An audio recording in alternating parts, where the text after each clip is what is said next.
Assalamualaikum warahmatullahi wabarakatuh. Innal hamdalillah nahmaduhu wa nasta'inuhu wa nastaghfiruh wa na'udzu billahi min shururi anfusina wa min sayyiati a'malina.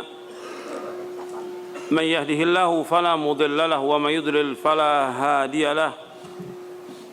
Asyhadu an la ilaha illallah wahdahu la syarika lahu وأشهد أن محمدًا عبده ورسوله يا أيها الذين آمنوا اتقوا الله حق تقاته ولا تموتن إلا وأنتم مسلمون يا أيها الناس اتقوا ربكم الذي خلقكم من نفس واحدة وخلق منها زوجها وبث منهما رجالًا كثيرًا ونساء واتقوا الله الذي تساءلون به والأرحام إن الله كان عليكم رقيبًا يا أيها الذين آمنوا اتقوا الله وقولوا قولا سديدا يصلح لكم أعمالكم ويغفر لكم ذنوبكم ومن يطع الله ورسوله فقد فاز فوزا عظيما أما بعد فإن أصدق الحديث كتاب الله وخير الهدي هدي محمد صلى الله عليه وعلى آله وسلم وشر الأمور محدثاتها وكل محدثة بدعة وكل بدعة ضلالة وكل ضلالة في النار. Ayolah ikhwah azakumullah, sebelum saya mulai, tolong kepada yang berdiri saya minta duduk. Antum nggak bisa nulis, nggak bisa nyatat.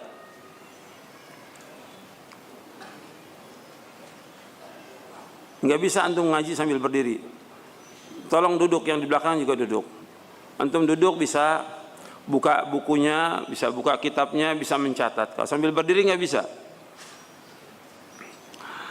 Ikhwan fillah, azakumullah, kepada bapak, ibu-ibu, ikhwan dan akhwat yang mudah-mudahan dirahmati oleh Allah Subhanahu wa taala.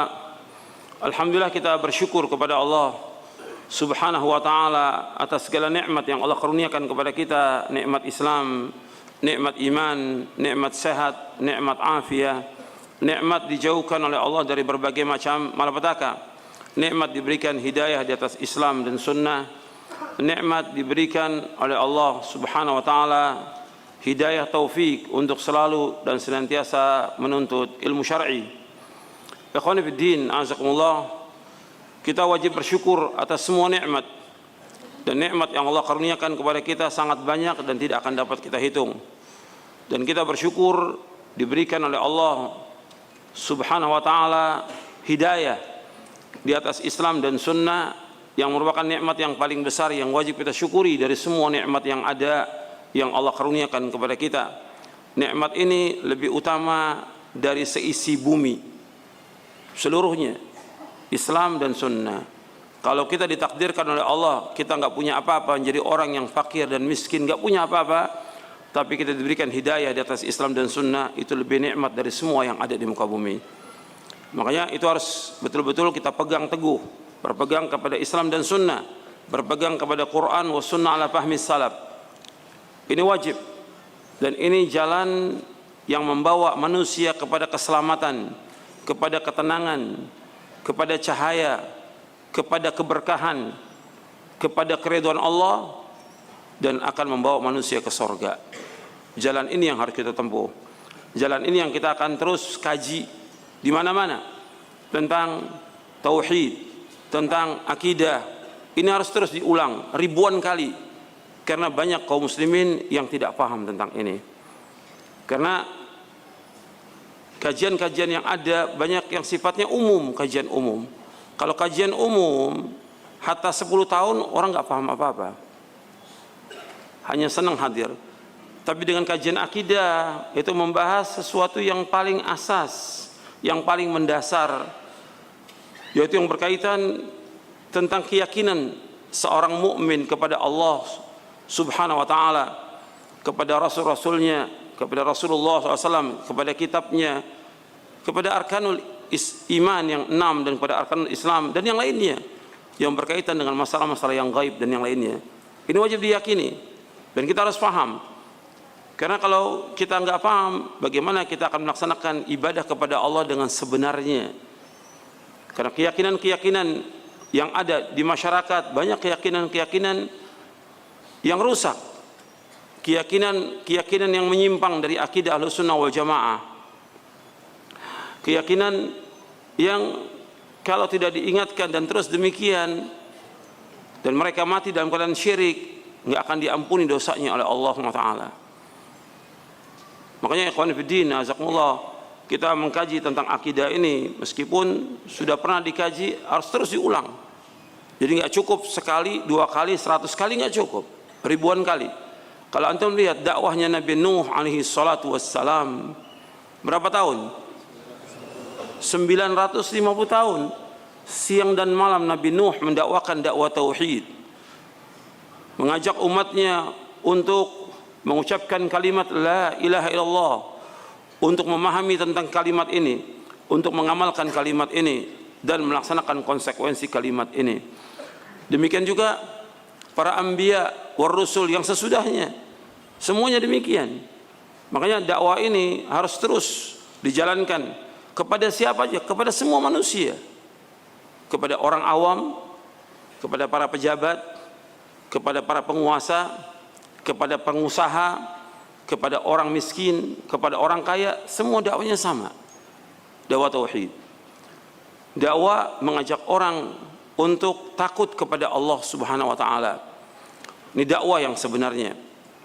Kalau antum lihat dalam Al-Qur'an, ketika Allah Subhanahu wa taala menyuruh Nabi Musa alaihi salatu wassalam datang kepada Fir'aun, Nabi Musa dan Nabi Harun alaihi wassalatu wassalam, Allah berfirman dalam surah Taha, idhaba ila fir'auna innahu tagha faqula lahu qawlan layyinan la'allahu yatadhakkaru wa yakhsha. Hendaklah kalian berdua, artinya Nabi Musa dan Nabi Harun alaihi wassalatu wassalam, pergi datang kepada Fir'aun. Innahu tagha, karena Fir'aun itu tagut, melewati batas. Faqula lahu, katakan kepadanya, kepada Fir'aun, ini tagut, ini kafir,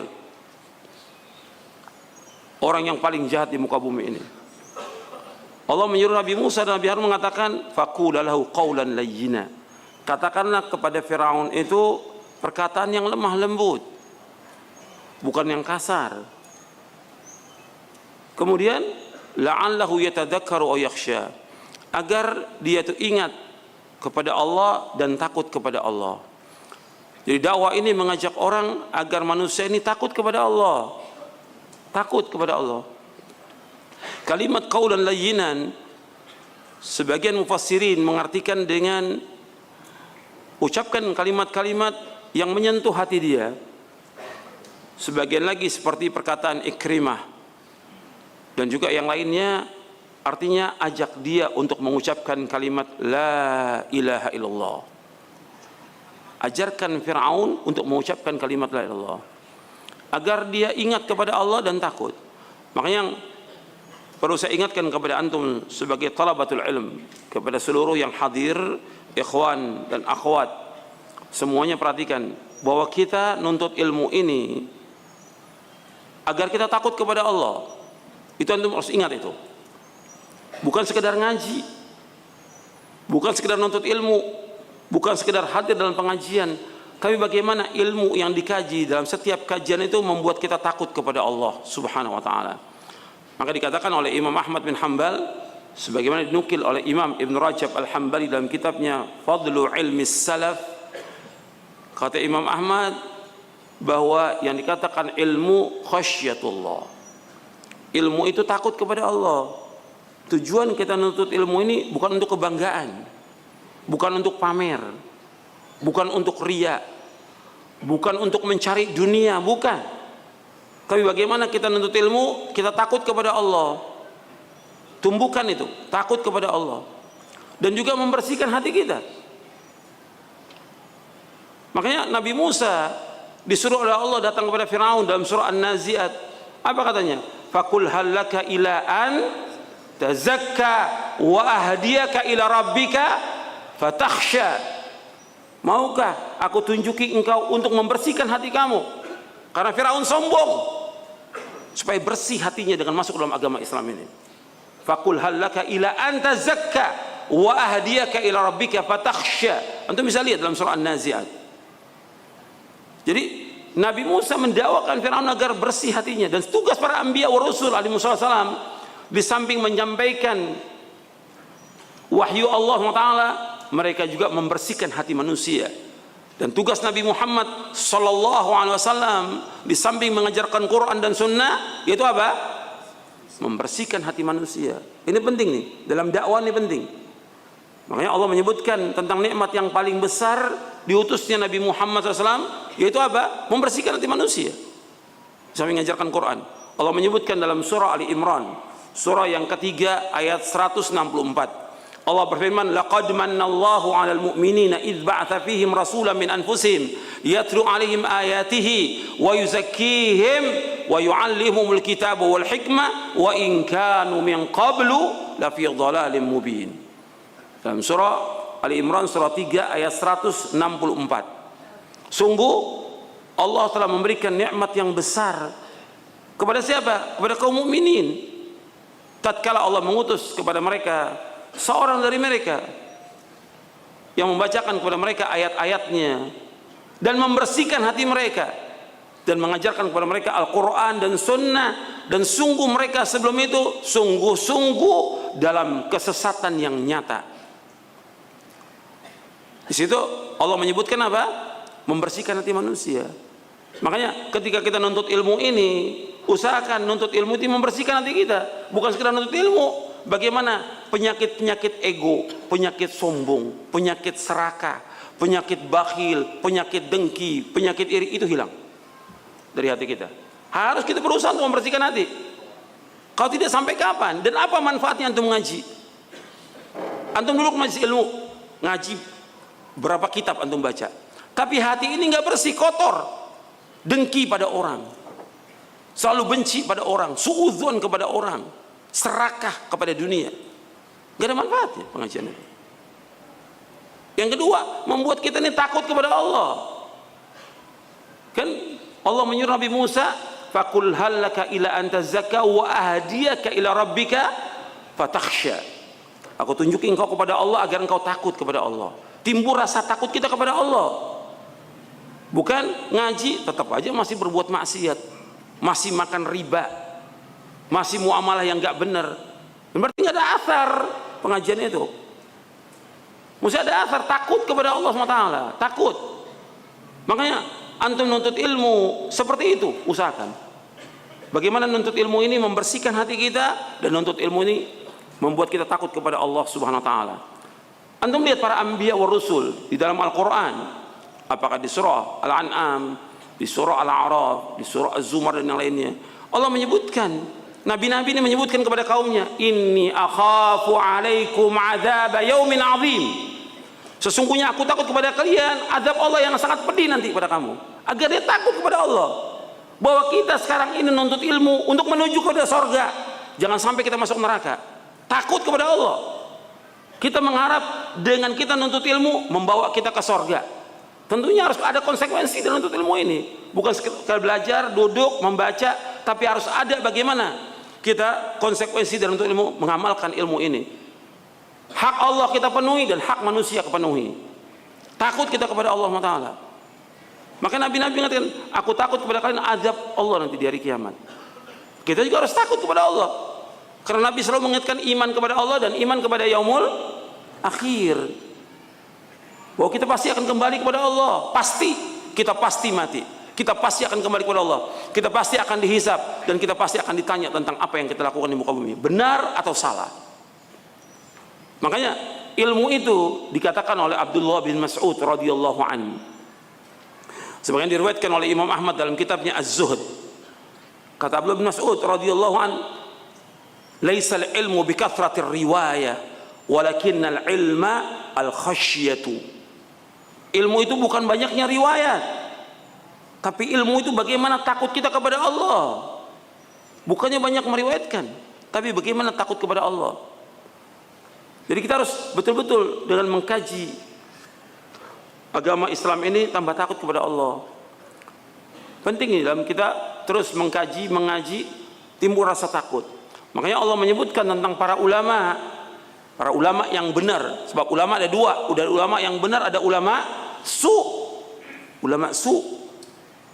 Yang menyebutkan ada ulama su, yaitu Nabi Muhammad sallallahu alaihi wasallam. Nabi yang mengatakan, nanti ada ulama atau du'a, dai-dai, kata Nabi, ala abwabi jahannam. Dai-dai yang berada di tepi jurang jahannam. Man ajabahum qadhafu fiha. Barang siapa yang menyambut seruan dakwah si dai ini akan dimasukkan ke neraka jahannam. Nabi yang menyebutkan, hadis yang sahih riwayat Bukhari dan Muslim. Nah, jadi ada ulama yang benar, ada ulama su. Nah, ulama yang benar ini Allah sebutkan dalam Al-Quran, dalam surah Fatir surah 35 ayat 28, innama yakhsyallaha min ibadihil ulama. Sesungguhnya yang takut kepada Allah adalah ulama.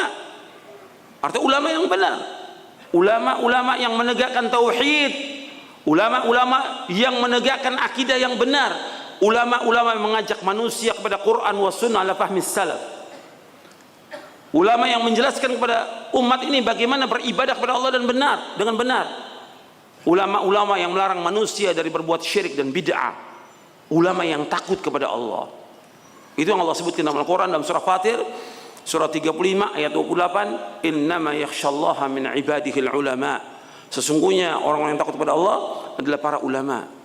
Ini ulama yang benar, ulama-ulama yang takut kepada Allah subhanahu wa ta'ala, bukan ulama-ulama yang tamak kepada dunia dan tidak takut kepada Allah dan juga tidak punya ilmu. Banyak orang menyebut dirinya jajaran majelis ulama tapi nggak punya ilmu sama sekali. Dai, ustadz nggak punya ilmu, nggak boleh dalam Islam. Justru mereka ini akan merusak agama Islam dari dalam. Allah menyebutkan syarat seorang itu berdakwah harus punya ilmu, terutama ilmu tentang apa? Tentang tauhid, tentang akidah yang benar, harus punya. Kalau dia nggak tahu, jangan masuk di majelis ulama, jangan masuk di jajaran majelis ulama, jangan kemudian jadi dai, nggak boleh. Karena Allah menyebutkan dalam Al-Quran di dalam surah Yusuf surah 12 ayat 108, Allah berfirman, qul hadhihi sabili ad'u ila Allahi ala basiratin ana wa man ittaba'ani wa subhanallahi wa ma ana minal musyrikin. Allah menyebutkan qul hadhihi sabili, katakanlah ini jalanku, ini caraku, ini manhajku, mengajak manusia ke jalan Allah. Itu mengajak manusia untuk mengucapkan dua kalimat syahadat, asyhadu an la ilaha illallah wa asyhadu anna Muhammad Rasulullah. Memahami tentang agama, ad'u ilallah, aku mengajak manusia ke jalan Allah. Kalau mengajak kepada manusia ke jalan Allah, yang mengajak kepada Quran, mengajak kepada sunnah, mengajak kepada pemahaman yang benar, ad'u ilallah ala basiratin, dengan dasar ilmu dan keyakinan, ana wa man ittaba'ani, aku dan orang-orang yang mengikuti aku, wa subhanallahi wa ma ana minal musyrikin, maha suci Allah dan aku tidak termasuk orang yang berbuat syirik. Di sini disebutkan kalimat kul hadhi sabil, ini jalanku. Ini Nabi disuruh Allah ucapkan kepada semua manusia, ini jalanku, ini caraku, ini manhajku. Mendakwakan apa? Mendakwakan tauhid, mendakwakan akidah yang benar. Ad'u ilallah, aku ajak manusia semua ke jalan Allah. Mengajak kepada Quran, mengajak kepada sunnah, mengajak kepada agama yang hak, kepada pemahaman yang benar. Ad'u ilallah, kalimat ad'u ilallah mengajak kepada apa? Kepada dakwah yang hak, bukan kepada pribadi, bukan ngajak kepada kelompok, bukan kepada ormas, bukan kepada partai, bukan. Ad'u ilallah. Antum lihat dalam Al-Quran ketika Allah menyebutkan tentang dakwah mesti disebut dakwah ilallah. Seperti di ayat yang lain Allah menyebutkan wa man ahsanu qawlan mimman da'a ilallah. Enggak ada orang yang paling baik perkataan orang yang mengajak manusia ke Allah. Wa amila salihan, dan dia beramal saleh. Wa qala innani minal muslimin, dan aku adalah orang Islam. Dalam surah Fussilat Allah juga menyebutkan dalam surah An-Nahl, ud'u ila sabili rabbika bil hikmah, ajaklah manusia ke jalan Rabbmu. Artinya semua dakwah ini mengajak manusia ke jalan Allah, bukan kepada pribadi. Bukan orang mengajak orang untuk ta'assuf fanatik pada dia, tidak boleh dalam Islam, tidak boleh. Kita ngajak orang kepada Quran, kepada sunnah, maka bawa buku panduannya supaya antum baca itu dalilnya, penjelasannya, supaya paham tentang agama ini. Kemudian ala basira, dan di sini kalimat ad'u ila Allah dijelaskan oleh Syekh Muhammad bin Abdul Wahab dalam kitabnya Kitab Tauhid. Kitab beliau di kalimat ini ad'u ila Allah at-tanbih alal ikhlas. Ada peringatan tentang keikhlasan dalam dakwah ini. Enggak boleh mencari sesuatu dari manusia, enggak boleh mencari popularitas dari, enggak boleh.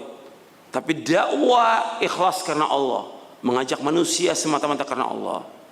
Kemudian ala basira, dengan dasar ilmu. Makanya dai-dai itu harus punya ilmu. Nggak boleh dakwah kalau dia nggak punya ilmu.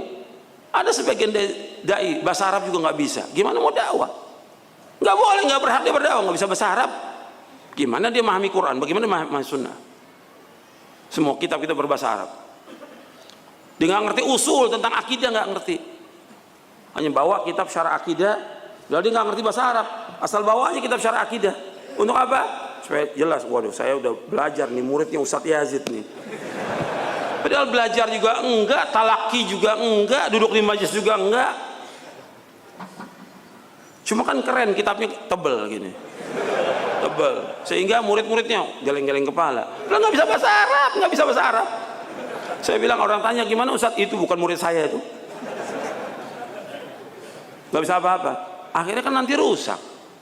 Ini bukunya benar ditafsirkan oleh dia seenaknya dengan hawa nafsunya.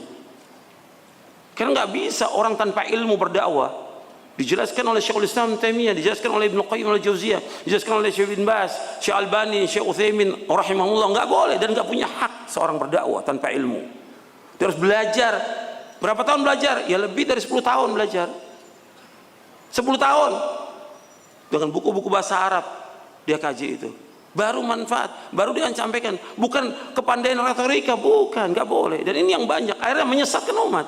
Yang dia sesatkan berkaitan dengan apa? Masalah yang mendasar tentang akidah.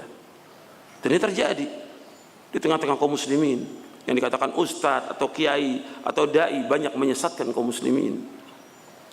Nanti saya akan contohkan, banyak contohnya. Ya. Kemudian, ikhwan fillah, dalam dakwah ini juga mengikuti jejaknya salafus saleh. Maka Allah mengatakan ana wa man ittabani, aku dan orang mengikuti aku. Wa subhanallah, dan maha suci Allah, dan aku tidak termasuk orang-orang yang berbuat syirik. Kita harus berlepas diri, barok kepada orang berbuat syirik. Ikhwan fillah, azakumullah. Tentang masalah akidah ini masalah yang penting. Makanya seorang dai dia harus belajar tentang akidah. Dan harus diulang. Langsung kalau bisa dengan ustadznya talaki kitab-kitab apa saja akidah. Maka dalam kajian-kajian saya seru mesti bahas tentang masalah fikih. Yang pertama kali bahas akidah dulu. Habis akidah fikih, akidah fikih. Akidahnya dulu. Maka banyak yang sudah tamat. Kitab tauhid dulu pernah kita tamat. Fathul Majid pernah tamat juga kita kaji. Kemudian Aqidatus Salaf, Ashabil Hadis, Imam As-Sabuni juga sudah tamat. Syarhus Sunnah sudah tamat, kita ulang lagi terus, gak boleh berhenti kitab akidah supaya umatnya paham. Seperti itu para ulama mengkaji kitab-kitab. Nggak seperti sekarang ya, baru baca terjemahan udah dakwah, belum paham apa-apa, nggak paham apa sama sekali. Kok udah dakwah, kok terlalu berani dia. Hari yang terjadi penyesatan umat yang terjadi karena nggak punya ilmu. Dan ini banyak contoh-contoh yang dia tidak tahu. Saya ambil contoh tentang masalah akidah ini. Masalah akidah, ketika orang ditanya di mana Allah, jawabnya di mana? Sama di langit. Ada ustadz di mana-mana. Kok antum nggak tahu Allah di mana-mana? Apa antum nggak baca ratusan ayat Al-Quran yang menjelaskan Allah di atas? Sabbihisma rabbikal a'la, sucikan Allah yang maha tinggi. Allah mengatakan di surah yang sudah hafal tiap hari, ayat kursi, di akhirnya bagaimana? Wahwal aliyul azim, Allah yang maha tinggi dan maha besar. Itu dia apa? Allah berfirman, ilaihi yas'adul kalimut thayyib wal amal shalih yarfa'u. Terangkat kalimat semua yang baik itu dan amal saleh terangkat ke langit. Allah di langit. Ketika dia sujud, dia baca subhan rabbiyal a'la, maha suci Allah maha tinggi. Kok masih pendapatnya Allah di mana-mana?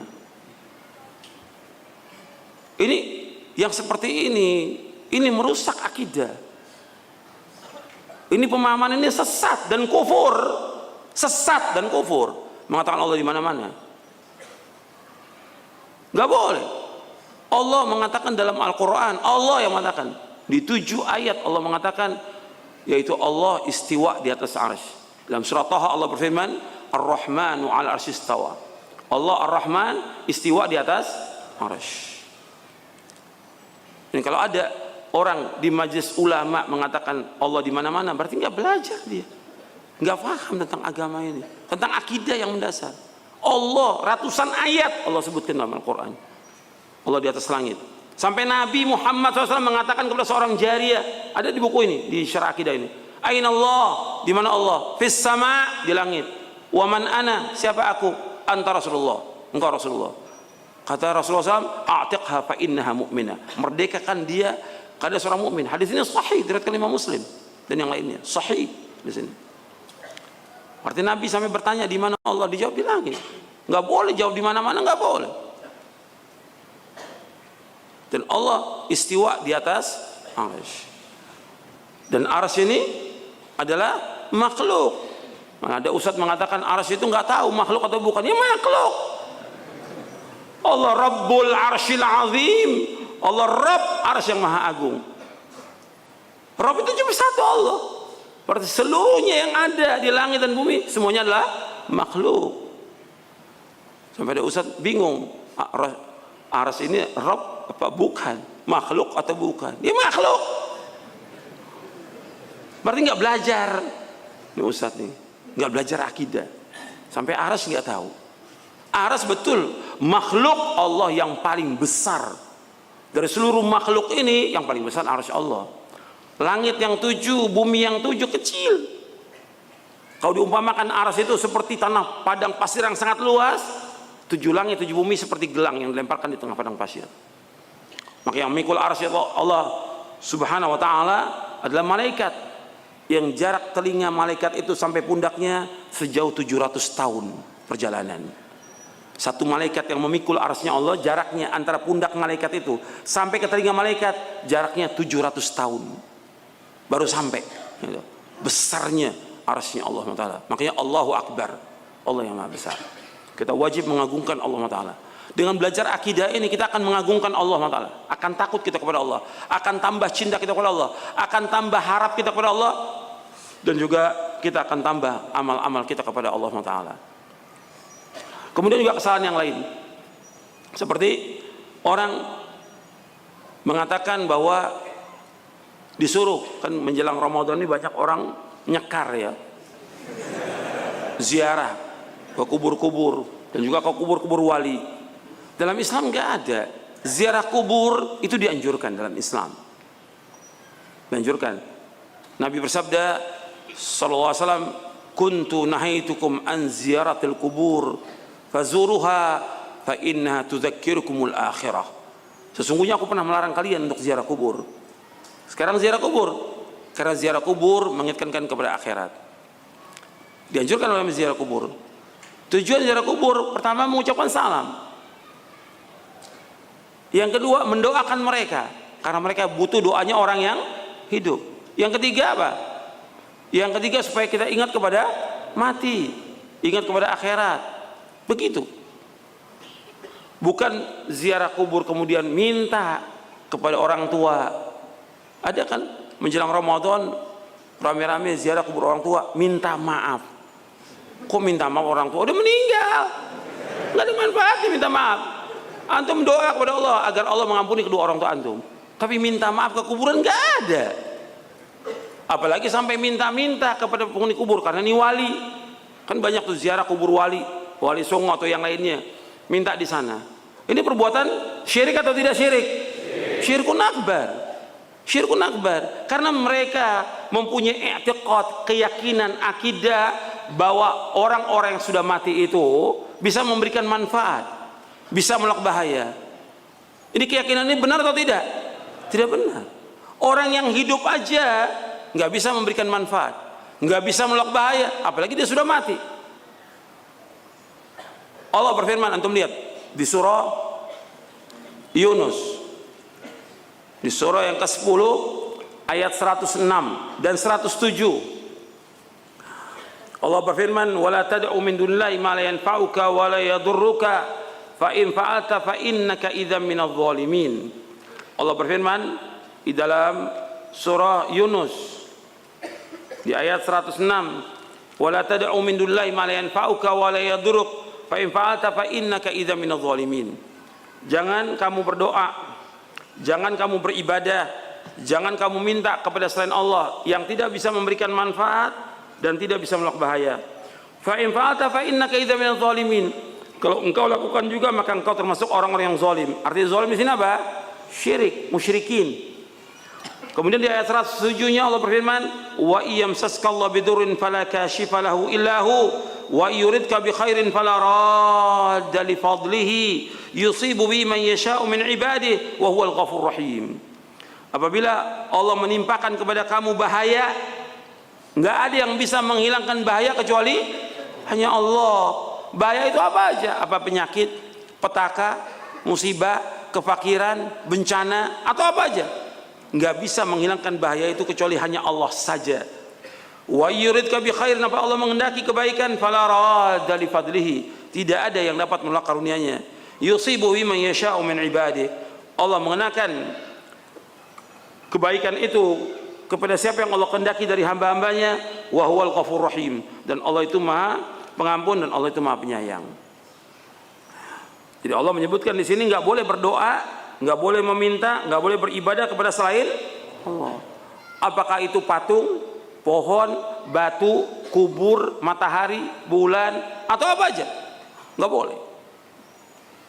Ketika ada orang punya anggapan bahwa kuburan Kiai Anu atau Wali Anu itu bisa menyampaikan manusia kepada Allah, bisa memberikan manfaat, ini keyakinan ini syirik atau tidak?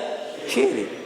Nggak ada yang bisa memberikan manfaat. Dan orang kalau sudah mati, nggak bisa menjawab, nggak bisa memberikan manfaat.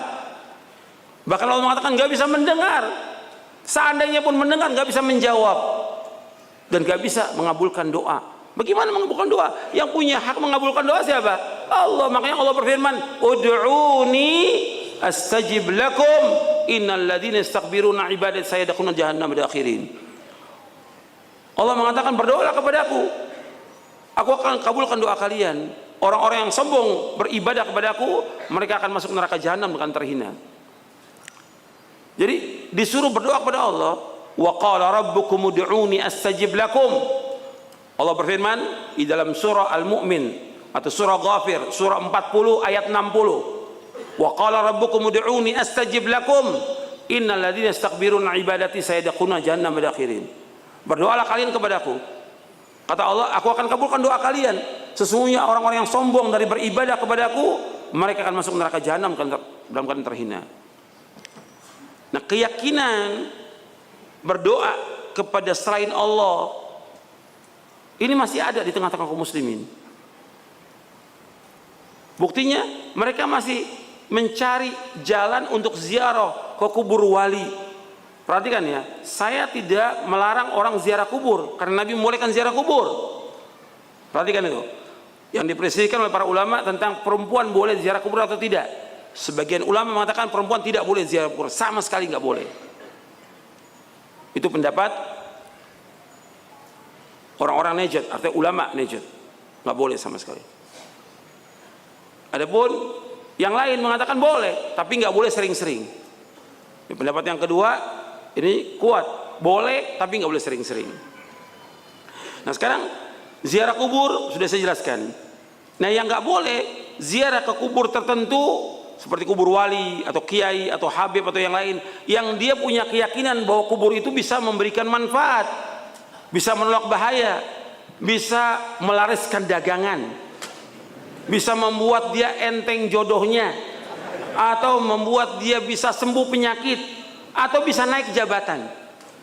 Tentu bisa lihat nanti menjelang pilkada orang datang ke kubur-kubur wali itu minta. Ini syirik atau tidak? Syirik. Dan ini kenyataan masih ada yang seperti itu. Bukan satu bis, puluhan bis mereka ziarah. Ziarah kubur kalau safar tidak boleh. Safar. Yang boleh safar itu hanya ketiga masjid. Kata Nabi SAW dalam hadis yang sahih riwayat Bukhari, Muslim dan yang lainnya. Kata Nabi SAW, la tushaddur rihalu illa ila thalathat masajid. Masjid hadza wa Masjidil Haram wa Masjidil Aqsa. Kata Nabi, tidak boleh mengadakan perjalanan safar kecuali tiga masjid. La tushaddur rihalu ila thalathat masajid. Tidak boleh mengadakan perjalanan safar dengan tujuan ibadah kecuali tiga masjid. Masjidku itu Masjid Nabawi, yang kedua Masjidil Haram, yang ketiga Masjidil Aqsa.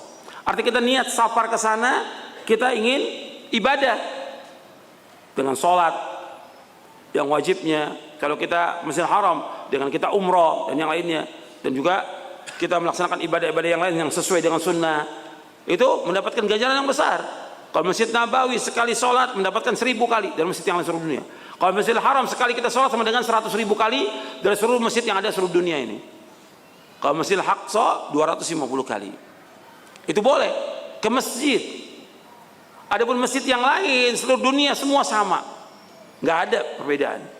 Nggak ada masjid ini punya keutamaan, nggak ada. Semuanya sama masjid itu. Yang beda hanya 3 ini yang Nabi sebutkan dan hadisnya sahih. Kalau masjid aja nggak boleh kita ngadakan perjalanan safar, mau keluar kota, udah masjid bagus. Di sana kalau kita sholat mendapatkan pahalanya 1000 kali umpamanya. Nggak ada. Cuma kecuali Masjid Nabawi. Kalau masjid aja nggak boleh kita ngadakan perjalanan safar, apalagi kuburan. Nah, kuburan kan orang datang ke kuburan Wali Songo itu dari satu kota ke kota lain dengan mengharapkan sesuatu. Gak boleh, karena Allah mengatakan di sini tidak boleh beribadah, tidak boleh berdoa, tidak boleh kita meminta kepada selain Allah. Kalau lakukan juga masuk syirik atau tidak? Syirik. Nah, orang-orang yang datang ke kubur itu, ini masih keyakinan masih ada atau tidak?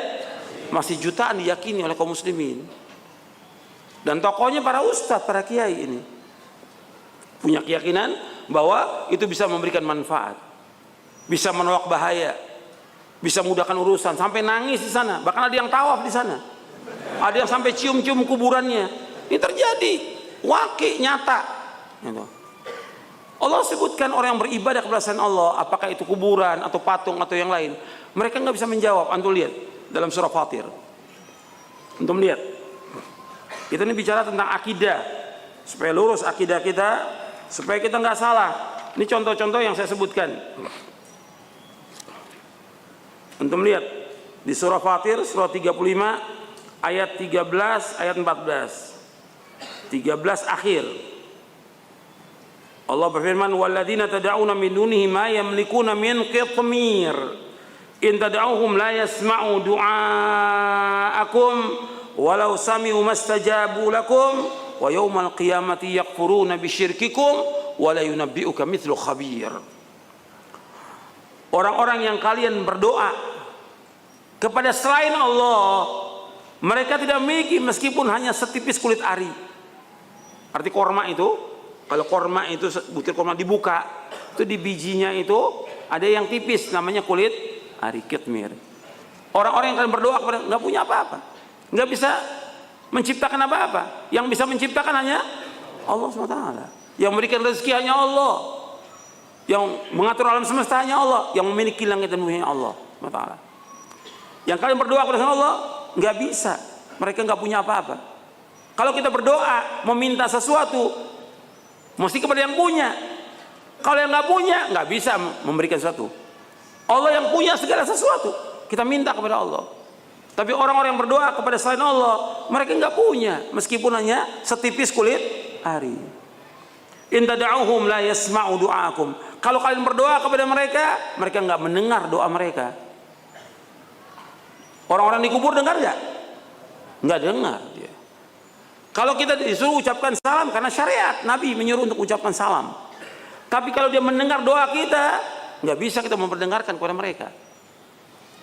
Tapi doa kita dengar oleh Allah SWT untuk mereka. Tapi kita minta kepada mereka, mereka nggak mendengar. Bahwa Allah menyebutkan di surah Fatir juga bahwa wa ma anta bimusmi'in man fil kubur, engkau nggak bisa memberikan pendengaran kepada orang yang dikubur.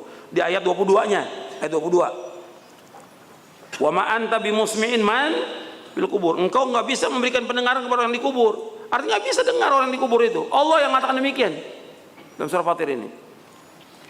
Kemudian setelah itu Allah mengatakan walau sami'u di ayat 14-nya ini, kalau seandainya mereka mendengar, mastajabu lakum, mereka nggak bisa menjawab. Ada nggak orang mati bisa menjawab? Nggak ada, ya kabur semuanya kalau bisa menjawab. Nggak bisa menjawab mereka, nggak ada. Mastajabu lakum, mereka nggak bisa menjawab sama sekali. Apalagi meminta sesuatu nggak bisa menjawab. Mereka susah di kubur itu sedang ditanya oleh Allah. Ada yang mendapatkan nikmat, ada yang mendapatkan siksa di kubur itu. Nggak bisa menjawab. Kemudian kata Allah, wa yaumal qiyamati yakfuruna bisyirkikum, dan dari kiamat mereka akan mengingkari kesyirikan kalian.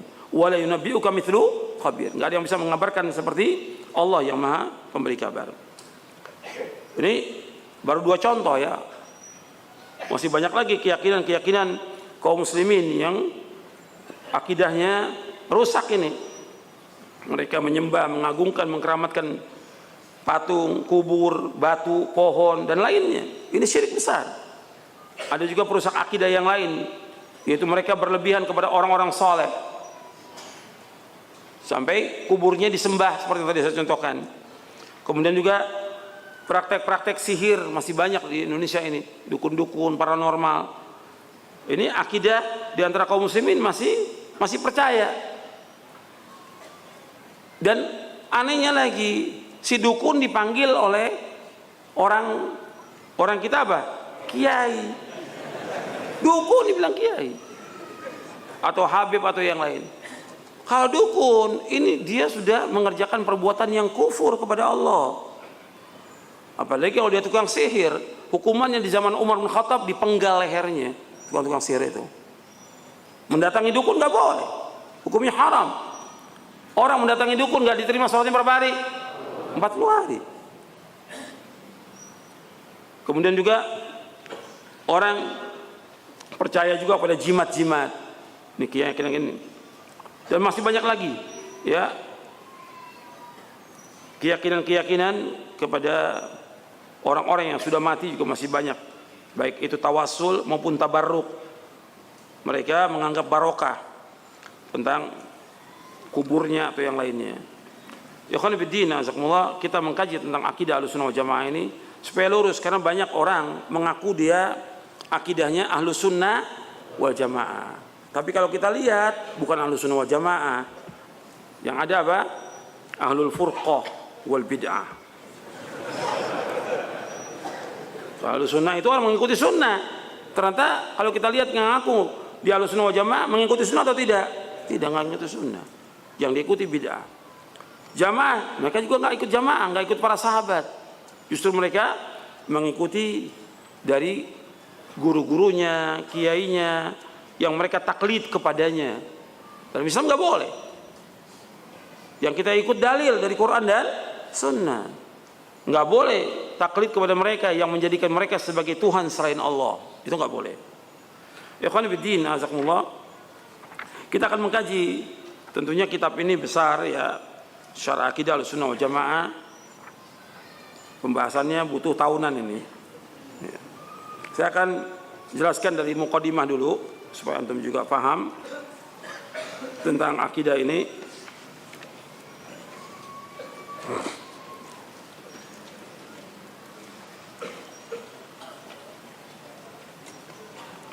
Antum lihat di halaman 14. Di halaman 14 saya sebutkan akidah tauhid merupakan pegangan yang sangat prinsip dan menentukan bagi kehidupan manusia di dunia dan di akhirat. Karena tauhid merupakan pondasi bangunan agama dan menjadi dasar bagi setiap amalan yang dilakukan oleh hambanya. Tauhid merupakan inti dakwah para nabi dan rasul alaihi wassalatu wassalam. Mereka pertama kali memulai dakwanya dengan tauhid, dan tauhid merupakan ilmu yang paling mulia. Akidah yang benar adalah perkara yang amat penting dan kewajiban yang paling besar yang harus diketahui oleh setiap muslim dan muslimah. Karena sungguhnya sempurna dan tidaknya satu amal, diterima dan tidaknya satu amal tergantung kepada akidah yang benar. Kebahagiaan dunia dan akhirat dapat diperoleh oleh orang-orang yang berpegang pada akidah yang benar ini dan menjauhkan diri dari hal-hal yang menafikan dan mengurangi kesempurnaan akidah tersebut. Akidah yang benar adalah akidah al-firqah an-najiyah, golongan yang selamat. Akidah at-taifah al-mansurah, golongan yang mendapatkan pertolongan Allah. Akidah salaf, akidah ahlul hadis, akidah ahlus sunnah wal jamaah. Islam yang Allah karuniakan kepada kita, yang harus kita pelajari, pahami dan amalkan adalah Islam yang bersumber dari Al-Quran dan Sunnah yang sahih menurut pemahaman para sahabat, yaitu salafus saleh. Pemahaman para sahabat radhiyallahu anhum ajma'in merupakan aplikasi langsung dari apa yang diajarkan oleh Rasulullah SAW, adalah satu-satunya pemahaman yang benar, dan akidah serta manhaj mereka adalah satu-satunya yang benar. Sesungguhnya jalan kebenaran menuju kepada Allah hanya satu. Jalan kebenaran menuju kepada Allah hanya satu. Sebagaimana sabda Rasulullah SAW tentang hadis iftiraqul ummah, tentang perpecahan umat, an Auf bin Malik radhiyallahu an qala Rasulullah SAW, iftaraqatil yahudu ala 71 firqatan fa wahidatun fil jannah wa 70 fil nar wa iftaraqatin nasara ala 72 firqatan fa 71 fil nar wa wahidatun fil jannah والذي نفس محمد بيده لا تفترقن أمتي على 73 فرقة وواحدة في الجنة و72 في النار قيل يا رسول الله من هم قال الجماعة. Dari sahabat Auf bin Malik radhiyallahu anhu, ia berkata, Rasulullah SAW bersabda, umat Yahudi berpecah belah menjadi 71 golongan, maka hanya satu golongan yang masuk surga dan 70 golongan masuk neraka. Umat Nasrani berpecah belah menjadi 72 golongan dan 71 golongan masuk neraka, dan hanya satu golongan yang masuk surga. Dan demi Allah yang jiwa Muhammad berada di tangannya, sungguh akan berpecah belah umatku menjadi 73 golongan, hanya satu golongan yang masuk surga dan 72 golongan masuk neraka. Rasulullah SAW ditanya, wahai Rasulullah, siapakah mereka satu golongan yang selamat? Rasulullah menjawab, al-jamaah. Hadis ini hasan, diriwayatkan oleh Ibnu Majah, dan ini lafadznya dalam Kitabul Fitan bab istiraqul umam. Al-Lalikai dalam Syarah Usul I'tiqad Ahlussunnah wal Jamaah, Ibnu Abi Asim dalam Kitabus Sunnah. Hadis ini hasan. Di sini disebutkan bahwa Yahudi yang masuk surga itu satu, yang mengikuti Nabi Musa alaihissalam, yang mereka beriman kepada Allah, beriman kepada Nabi Musa dan mati dalam keadaan iman. Begitu juga umat Nasrani, yang satu yang masuk surga itu yang beriman kepada Allah dan iman kepada Nabi Isa sebagai hamba dan rasulnya dan mati dalam keadaan Islam. Adapun umat Islam, Nabi menyebutkan berpecah menjadi 73 golongan. 72 masuk neraka, satu yang masuk surga. Dan 73 ini pokoknya ada 4. Yang pertama Khawarij, yang kedua Syiah, yang ketiga Qadariyah, yang keempat Murji'ah. 4 itu. Kemudian berpecah lagi mereka. Pokoknya ada 4 kata para ulama. Nabi nggak menyebutkan nama-namanya, tapi para ulama menjelaskan yang pertama kali ya Khawarij, karena dia yang pertama kali memberontak kepada Utsman dan membunuh Utsman radhiyallahu anhu. Kemudian juga memberontak kepada Ali bin Abi Thalib dan membunuh Ali radhiyallahu anhu. Ini Khawarij. Kemudian Syiah, kemudian Qadariyah, kemudian yang keempat Murji'ah. Ini semuanya sesat. Semuanya sesat. Dan kemudian nanti berpecah lagi. Termasuk yang sekarang ini, kalau kita lihat banyak kelompok-kelompok takfiri yang gampang-gampang mengkafirkan orang muslim, yang gampang-gampang mengkafirkan penguasa. Ini takfiri. Mengikuti siapa ini takfiri? Khawarij. Atau ada ISIS, ya ISIS mengikuti Khawarij mereka. Belum lagi yang lain. Jadi banyak sekali perpecahan di tengah umat Islam. Cuma Nabi menyebutkan satu yang selamat. Ini yang wajib kita ikut, yang wajib kita pelajari, yang wajib kita kaji tentang akidah yang satu ini, itu al-jamaah. Yang dimaksud dengan al-jamaah dalam riwayat yang disebutkan, kata Nabi SAW, kulluhum finnar illa millatan wahidah ma ana alaihi wa ashabi. Semua golongan tersebut tempat neraka kecuali satu, yaitu yang aku dan para sahabatku berjalan di atasnya. Hadis ini hasan, diriwayatkan oleh Imam Tirmidzi dan Hakim dari sahabat Abdullah bin Amr. Jadi antum perhatikan di sini, jalan menuju kepada Allah itu hanya satu. Jalan yang telah ditempuh oleh Rasulullah SAW dan para sahabatnya. Ini yang kita kaji. Ini yang kita kaji. Jadi yang kita kaji adalah tentang akidah.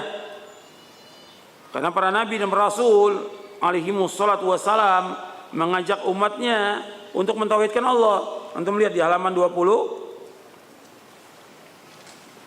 Jadi pertama kali yang harus diluruskan dan diperbaiki adalah akidah dan manhaj umat Islam dalam meyakini dan melaksanakan agama Islam.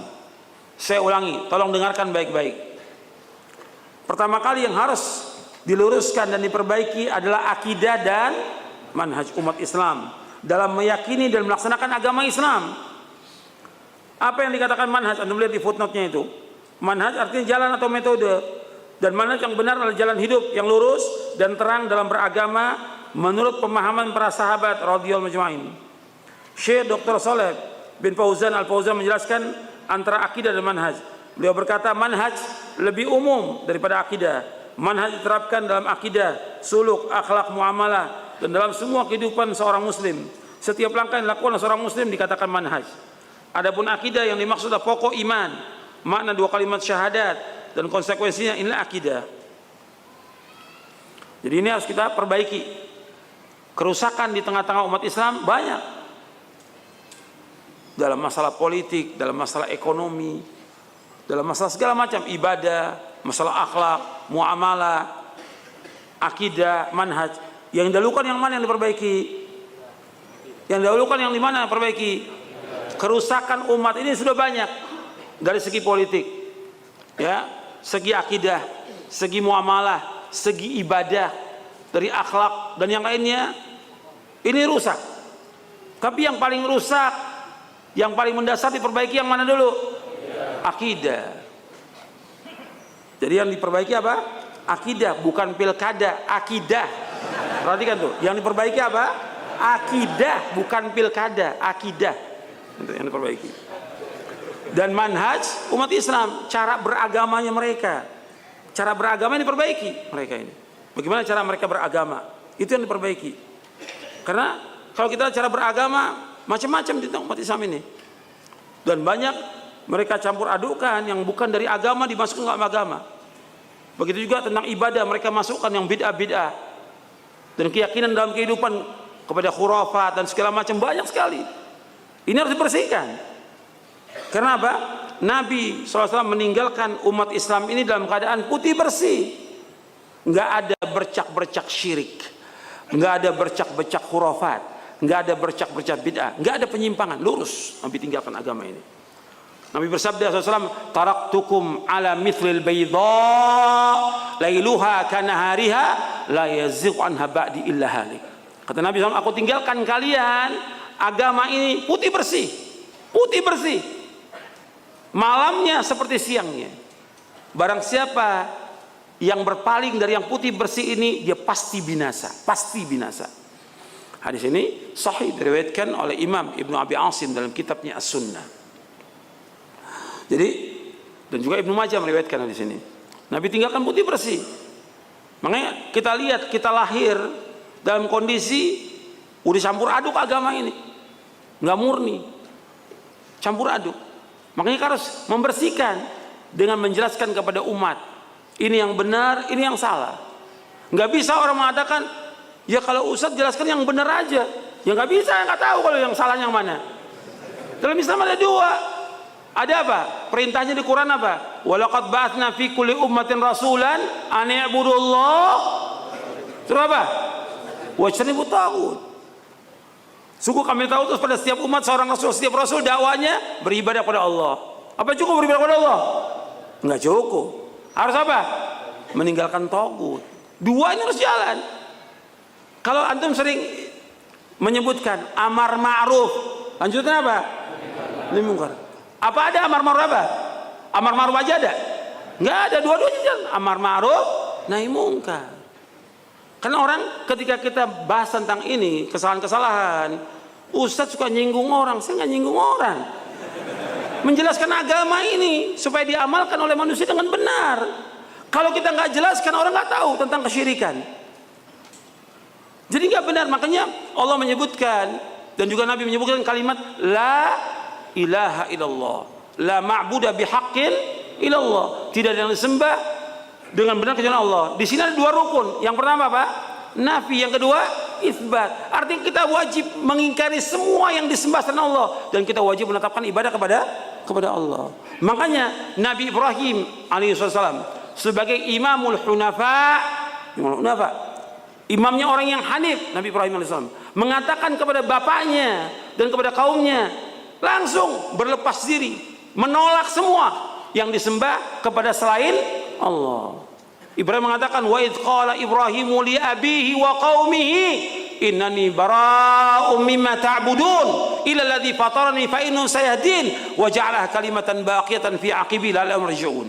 Dalam surah Az-Zukhruf surah 43 ayat 26 sampai 28. Allah mengatakan, wa idh qala Ibrahimu li abihi wa qaumihi. Ingat, tatkala Ibrahim berkata kepada bapaknya dan kaumnya, innani bara'um mimma ta'budun. Aku berlepas diri dari apa yang kalian sembah. Di sini Nabi Ibrahim mengingkari enggak? Mengingkari, menolak, menyalahkan perbuatan mereka yang syirik menyembah kepada selain Allah.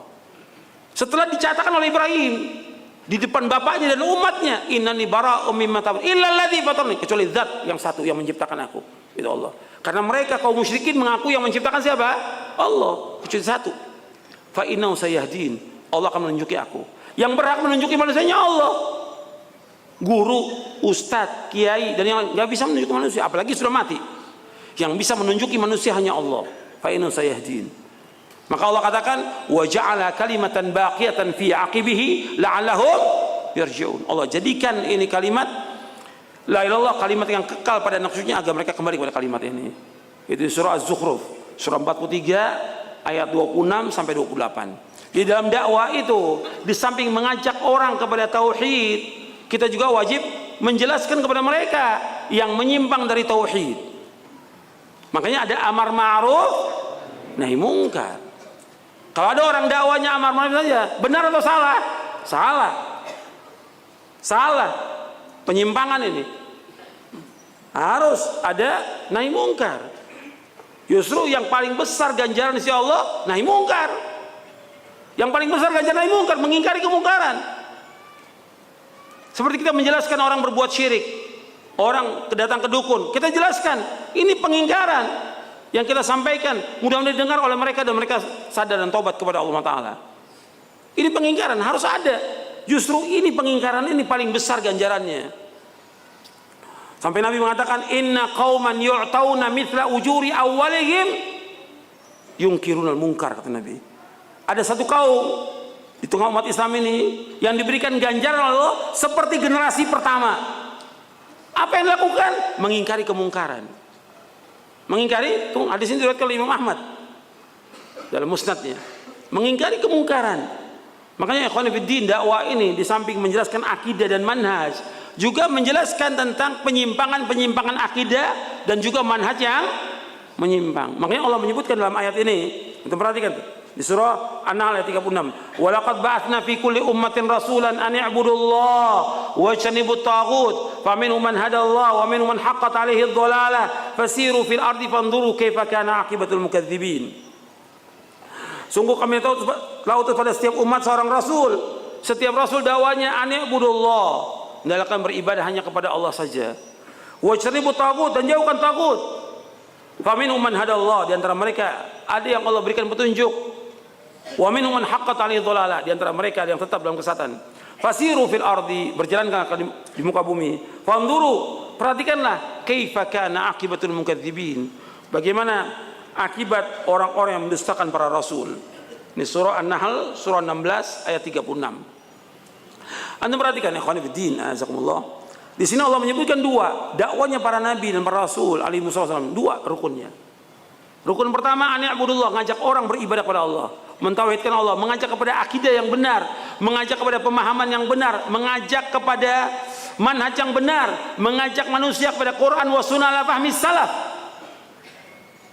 agar manusia mentauhidkan Allah. Karena itu tujuan Allah menciptakan makhluk ini, wa ma khalaqtul jinna wal insa illa liya'budun. Tidak aku ciptakan jin dan manusia untuk beribadah kepada aku. Beribadah kepada Allah artinya mentauhidkan Allah. Kemudian setelah itu baru kita jelaskan wajtanibu taghut, tinggalkan semua taghut. Kullu ma ubida min Allah, apa-apa yang disembah selain Allah, tinggalkan semua yang disembah oleh manusia selain Allah. Orang menyembah kubur, menyembah batu, pohon, jimat, keris, burung dan yang lainnya. Masih banyak disembah. Atau orang menyembah atasannya. Kan ada orang menyembah atasannya dijadikan sebagai Tuhan.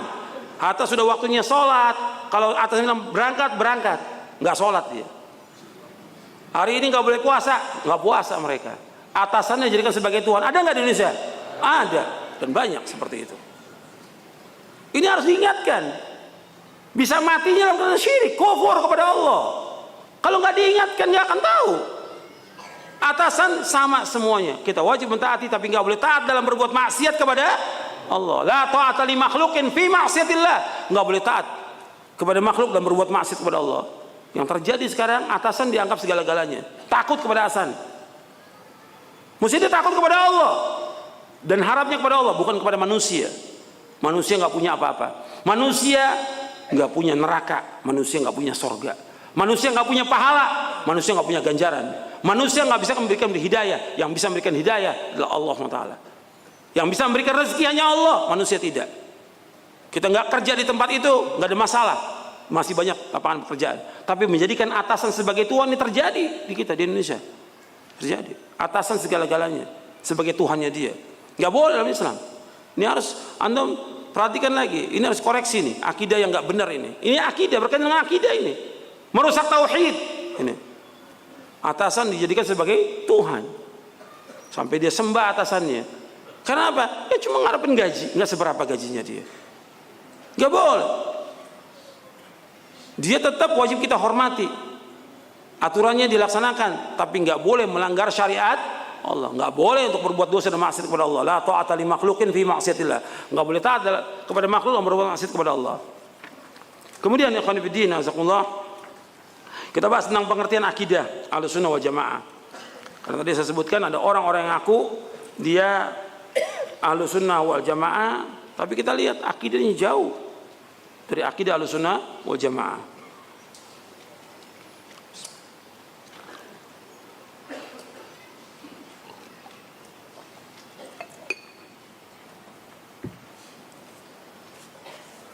Di bab pertama ya, kita ada beberapa bab yang kita akan bahas, tapi nggak semuanya di buku ini.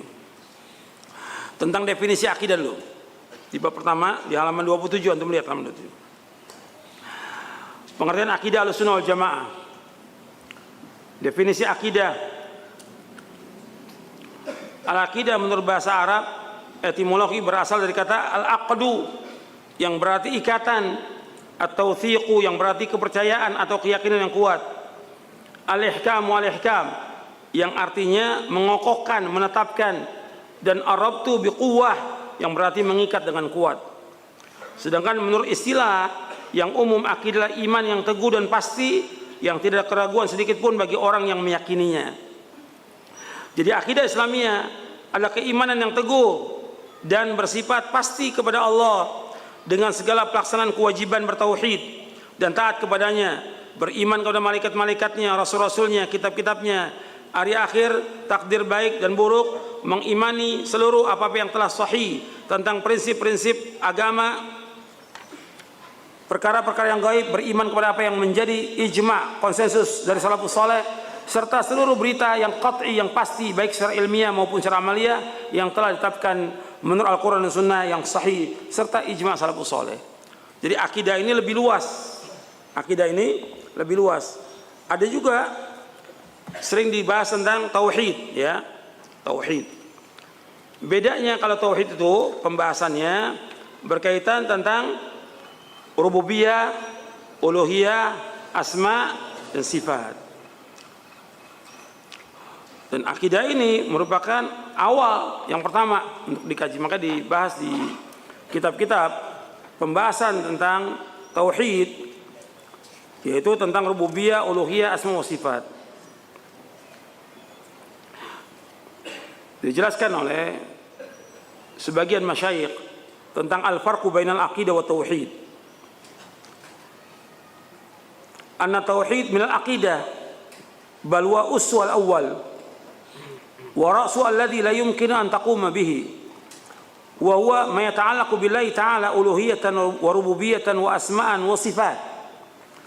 Tauhid termasuk akidah, bahkan ini pokok dari akidah.